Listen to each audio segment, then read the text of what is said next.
सर्द हवाएं चलते ही साइबेरियन परिंदों ने पाकिस्तान की जानिब परवाज भरी। मुल्क के मुख्तलिफ इलाकों में नायाब और हसीन परिंदों की आमद जारी है, जिसने मुल्क के साहिलों और झीलों का नजारा हसीन बना दिया है।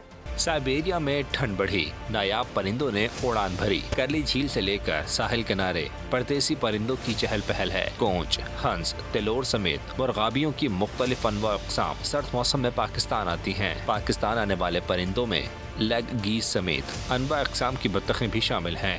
इसके अलावा साइबेरियन कोंच, सफेद सरबतख, सुरखाब, गिद्ध और बाज जैसे परिंदे भी मौसम सरमा पाकिस्तान में गुजारते हैं। ये परिंदे साइबेरिया से बारास्ता काज़ाकिस्तान और अफगानिस्तान पाकिस्तान आते हैं, इसलिए इसे ग्रीन रूट कहा जाता है। सिंध की सहेली पट्टी, झीलें, आबी गुजरगाहें 3 से 4 माह इन परिंदों का मस्कन होती हैं। गुज़िश्ता साल 5 लाख से ज्यादा मुर्गाबियों की परिंदा शुमारी भी की गई थी। जनवरी 2025 में वाइल्ड लाइफ सिंध परिंदा शुमारी करेगा।